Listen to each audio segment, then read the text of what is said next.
राम दोस्तों, शीतला माता की कथा, बासोड़ा की कथा सुनिए। हिंदू धर्म में शीतला सप्तमी अष्टमी का बहुत महत्व है। हर साल यह पर्व चैत मास के कृष्ण पक्ष की सप्तमी तिथि को मनाया जाता है। इसके अगले दिन यानी अष्टमी को बासोड़ा या शीतला अष्टमी का पर्व मनाया जाता है। शीतला अष्टमी और माँ शीतला की महत्ता का उल्लेख स्कंद पुराण में बताया गया है। यह दिन देवी शीतला को समर्पित है। अनेक स्थानों पर यह पर्व सप्तमी को ही मनाया जाता है। बासोड़ा की परंपराओं के अनुसार इस दिन भोजन पकाने के लिए अग्नि नहीं जलाई जाती, इसलिए अधिकतर महिलाएं शीतला अष्टमी के एक दिन पहले भोजन पका लेती है और बासोड़ा वाले दिन घर के सभी सदस्य इसी बासी भोजन का सेवन करते हैं। सप्तमी के दिन घरों में कई तरह के पकवान बनाए जाते हैं। इसमें हलवा, पूरी, दही बड़ा, पकौड़ी, पूड़े, रबड़ी आदि बनाया जाता है। अगले दिन सुबह महिलाएं इन चीज़ों का भोग शीतला माता को लगाकर परिवार की सुख समृद्धि की कामना करती है और मंदिरों में पूजा करती है। इस दिन शीतला माता समेत घर के सभी सदस्य भी बासी भोजन ग्रहण करते हैं। इसी वजह से इसे बासोड़ा पर्व भी कहा जाता है। मान्यता है कि इस दिन के बाद से बासी खाना उचित नहीं होता। यह सर्दियों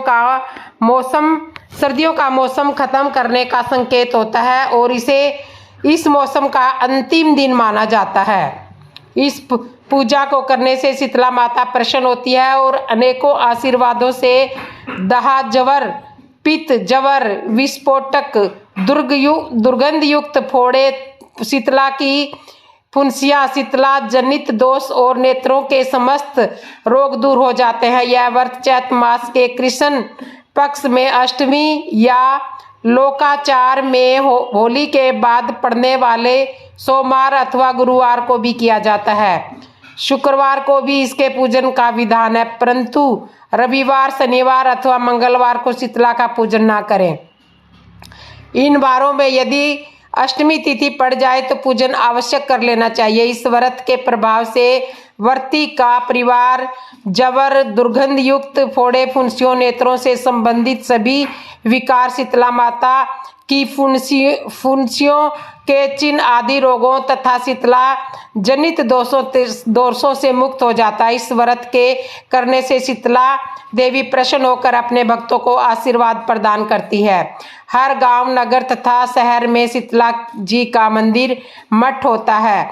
मठ में शीतला का स्वरूप भी अलग अलग तरह से देखा जाता है। शीतला अष्टम में शीतला माता को गर्दभ गधा के ऊपर सवार दर्शनीय रूप में वर्णित किया गया है। अतः व्रत के दिन शीतला का पाठ करें। हमारे देश में होली के बाद सभी स्थानों पर शीतला माता की पूजा अर्चना बड़ी ही आस्था के साथ की जाती है। इस दिन महिलाएं ठंडे पानी से नहाती है और उसके बाद पूजा की सभी सामग्री के साथ रात में बनाए गए भोजन को लेकर पूजा करती है। इस दिन व्रत किया जाता है तथा माता की कथा का श्रवण होता है। इसके बाद शीतलाष्टक को पढ़ा जाता है। आइए जानते हैं इसके पीछे छिपी कहानी के बारे में। साथ ही जानेंगे इस साल कब है शीतला माता की अष्टमी। शीतला अष्टमी का आरंभ 22 मार्च 2025 को प्रातः 4:23 तक, अष्टमी तिथि का समापन 23 मार्च 2025 को प्रातः 5:23 बजे। पूजा का शुभ समय है 6:23 बजे से 6:31 बजे तक। 12 घंटे 10 मिनट की अवधि। ब्रह्मा मुहूर्त में जागकर स्नान करें और स्वस्थ सुंदर कपड़े पहने सप्तमी तिथि को भोजन तैयार कर लें, क्योंकि अष्टमी के दिन चूल्हा जलाना नहीं होता। माता शीतला की प्रतिमा या चित्र के समक्ष पूजा स्थल को साफ करें और वहां जल से भरा कलश रखें। माता को रोली, अक्षत, मेहंदी, हल्दी, फूल, वस्त्र आदि अर्पित करें। बासी भोजन का भोग लगाएं, जिसमें पूड़ी, दही, पुआ, मठरी, बाजरा, मीठे चावल आदि शामिल हो। नीम के पत्तों का विशेष महत्व है। उन्हें माता को अर्पित करें और समय भी धारण करें। शीतला माता की कथा का पाठ करें और उनकी आरती करें। शीतला माता के अवसर पर बासी रोटी का सेवन और शीतला माता को उसका भोग लगाने की परंपरा है। इसके पीछे मुख्यतः दो मान्यताएं विद्वान है। माता की प्रियता। पौराणिक मान्यता के अनुसार माता शीतला को ठंडा और बासी भोजन पसंद है, इसलिए भक्तगण उन्हें प्रसन्न करने के लिए इस दिन बासी भोजन का भोग अर्पित करते हैं। माता को ठंडा भोजन, जल, दही, हलवा आदि का भोग लगाएं। पूरे दिन केवल फलाहार करें और निर्जला व्रत रखने वाले भक्तों को पूजा पाठ करना चाहिए और बासी भोजन ही एक टाइम खाना चाहिए। निर्जला व्रत रखने वाले भक्तों को अगले दिन व्रत खोलना चाहिए। अतः ये सुनते हैं शीतला अष्टमी की व्रत कथा। शीतल छवि वाली, हाथ में झाड़ू तथा कलश धारण किए हुए गर्दभ पर विराजमान भगवती शीतला माता की कथा इतनी अद्भुत है कि इसे सुनने मात्र से भक्तों का कल्याण हो जाता है। आइए शुरू करते हैं। एक बार की बात है, शीतला माता ने सोचा कि चलो आज धरती का भ्रमण करूं और देखूं वहां कौन मेरी पूजा करता है। यह सोचकर शीतला माता राजस्थान के एक गांव डूंगरी में आई और उन्होंने देखा कि उस गांव में उसका कोई भी मंदिर नहीं है और ना ही कोई उसकी पूजा करता है। यही सब सोचते हुए माता शीतला गांव की गलियों में घूम रही थी। तभी घर के ऊपर से किसी ने चावल का खौलता हुआ पानी नीचे फेंका। वह गर्म पानी सीधा शीतला माता के ऊपर जा गिरा, जिससे माता के शरीर में बेहद दर्द भरे छाले पड़ गए और उसके पूरे शरीर में तेज जलन होने लगी। जब दर्द से कहराती शीतला माता इधर उधर भाग भाग करके चिल्लाने लगी, अरे मेरा शरीर जल गया और तप रहा है, कोई मेरी सहायता करो। लेकिन उस गांव में किसी ने भी उनको नहीं देखा। लेकिन उस गांव में किसी ने भी शीतला माता की सहायता नहीं की। वहीं एक कुम्हारन अपने घर के बाहर बैठी हुई थी। उस कुम्हारन ने देखा कि अरे यह बुजुर्ग माई तो काफ़ी जल गई है, तो उसने कहा, ये माई यहाँ आकर बैठिए, मैं आपके शरीर पर ठंडा पानी डालती हूँ। ऐसा कहते हुए कुम्हारन ने बुजुर्ग माई पर ठंडा पानी डाला और बोली, हे माई, मेरे घर में रबड़ी रखी है और थोड़ा दही भी रखा है, आप खा लें, इससे आपको राहत मिलेगी। जब बुजुर्ग माई ने ठंडी रबड़ी और दही खाया तो उसके शरीर को काफ़ी ठंडक मिली और उसकी जलन भी कम हो गई। उस कुम्हारन का सेवा भाव देखकर शीतला माता उस अत्यंत प्रसन्न हुई और अपने वास्तविक रूप में प्रकट होकर बोली, मैं शीतला देवी हूँ। मैं इस धरती पर देखने के लिए आई थी कि मुझे कौन मानता है, कौन मेरी पूजा करता है, और मैं तुम्हारे इस सेवा भाव से अत्यंत प्रसन्न हूँ। तब उस कुम्हारन ने हाथ जोड़कर कहा, हे माँ, मेरे घर में तो हर और दरिद्रता बिखरी हुई है, ना तो चौकी है ना बैठने का आसन है, मैं आपको कहाँ बैठाऊं। यह सुनकर शीतला माता उस कुम्हारन के घर के बाहर खड़े गधे पर बैठ गई। उस कुम्हारन के गधे पर बैठ गई और माँ ने एक हाथ में झाड़ू दूसरे हाथ में डलिया लेकर उस कुम्हारन के घर की संपूर्ण दरिद्रता को झाड़ू लगाकर डलिया में भरकर फेंक दिया। फिर शीतला माँ ने उस कुम्हारन से कहा, मैं तेरी सच्ची भक्ति से अत्यंत प्रसन्न हूँ, मांगो तुम्हें क्या वरदान चाहिए।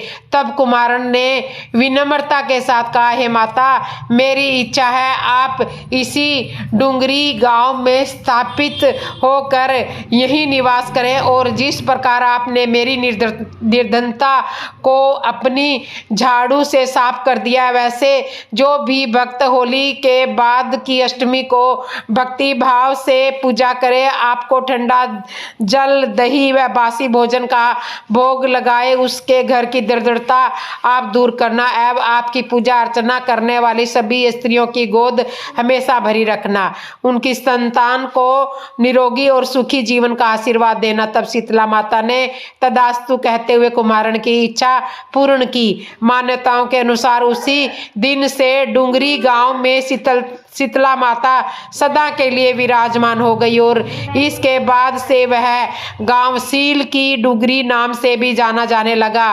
तो भक्तों, ये थी शीतला माता की पौराणिक कथा।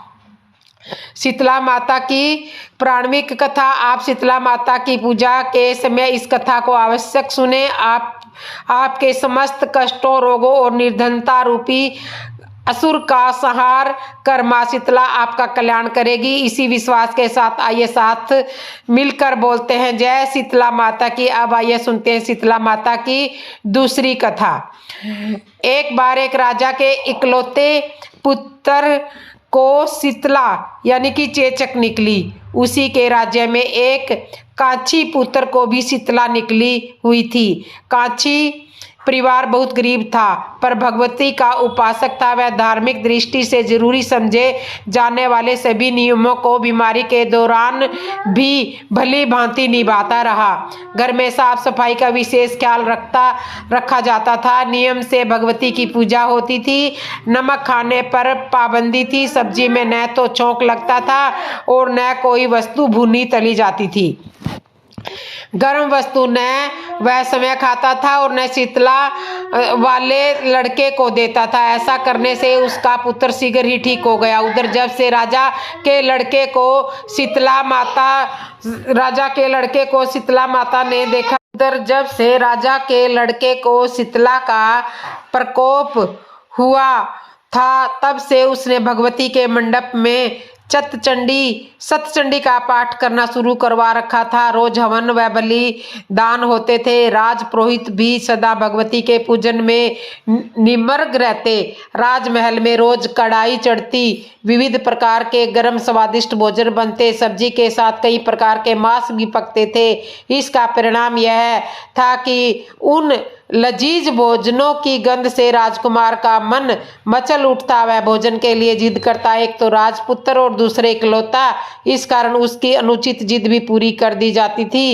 इस पर शीतला का कोप घटने की बजाय बढ़ने लगा। शीतला के साथ साथ उसे बड़े बड़े फोड़े भी निकलने लगे, जिसमें खुजली और जलन अधिक होती थी। शीतला की शांति के लिए राजा जितने भी उपाय करता, शीतला का प्रकोप उतना ही बढ़ता जाता, क्योंकि अज्ञानतावश राजा के यहाँ सभी कार्य उल्टे ही हो रहे थे। इससे राजा और अधिक परेशान हो उठा। उसकी समझ में नहीं आ रहा था कि इतना सब होने के बाद भी शीतला का प्रकोप शांत क्यों नहीं हो रहा है। एक दिन राजा के गुप्तचरों ने उन्हें बताया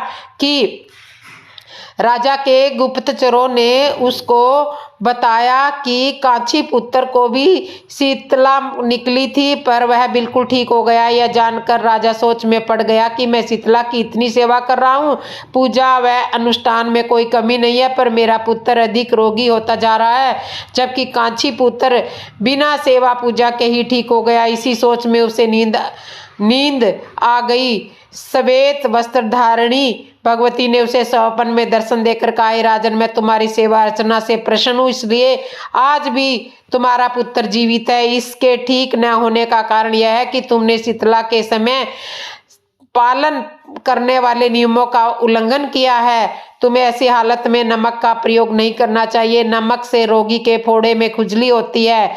घर की सब्जियों में छौंक नहीं लगाना चाहिए, क्योंकि उसकी गंध से रोगी का मन उन वस्तुओं को खाने के लिए ललचाता है। रोगी का किसी के पास आना जाना मना होता है, क्योंकि यह रोग औरों को भी होने का भय रहता है। अतः इन नियमों का पालन कर तेरा पुत्र आवश्यक ही ठीक हो जाएगा। विधि समझाकर देवी अंतर्ध्यान हो गई। प्रातः से ही राजा ने देवी शीतला माता का पूजन करना शुरू कर दिया। प्रातः से ही राजा ने देवी शीतला माता की आज्ञा अनुसार सभी कार्यों की व्यवस्था कर दी। इससे राजकुमार की सेहत पर अनुकूल प्रभाव पड़ा और वह शीघ्र ही ठीक हो गया। इसी दिन भगवान श्री कृष्ण और माता देवकी का विधिवत पूजन करके मध्यकाल में सात्विक पदार्थों का भोग लगाना चाहिए। ऐसा करने से पुण्य ही नहीं मिलता, बल्कि समस्त दुखों का भी निवारण होता है। अब आइए सुनते हैं शीतला अष्टमी पर शीतला माता माता की पौराणिक कथा पूजन के बाद आवश्यक सुने। एक गांव में ब्राह्मण दंपति रहते थे। दंपति के 2 बेटे और 2 बहुएं थी। दोनों बहुओं को लंबे समय के बाद बेटे हुए थे। इतने में शीतला सप्तमी, जहां अष्टमी को पर्व मनाया जाता है, वे इसे अष्टमी पढ़े का पर्व आया। घर में पर्व के अनुसार ठंडा भोजन तैयार किया गया। दोनों बहुओं के मन में विचार आया कि यदि हम ठंडा भोजन लेंगी तो बीमार होंगी, बेटे भी अभी छोटे हैं। इस कुविचार के कारण दोनों बहुओं ने तो पशुओं के दाने तैयार करने के बर्तन में गुपचुप 2 बाटी तैयार कर ली। सास बहू शीतला की पूजा करके आई। शीतला माता की कथा सुनी। बाद में सास को शीतला माता के भजन करने के लिए बैठ गई। दोनों बहुएं बच्चे रोने का बहाना बनाकर घर आई। दाने के बर्तन से गरम गरम रोटला निकाले, चूरमा किया और पेट भर कर खा लिया। सास ने घर आने पर बहुओं से भोजन करने के लिए कहा। बहुएं ठंडा भोजन करने का दिखावा करके घर काम में लग गई। सास ने कहा, बच्चे कब से सोए हुए हैं, उन्हें जगाकर भोजन करा लो। बहुएं जैसे ही अपने अपने बच्चों के को जगाने के लिए गई तो उन्होंने वहां उन्हें मृत पाया। ऐसा बहुओं की करतूतों के फलस्वरूप शीतला माता के प्रकोप से हुआ था।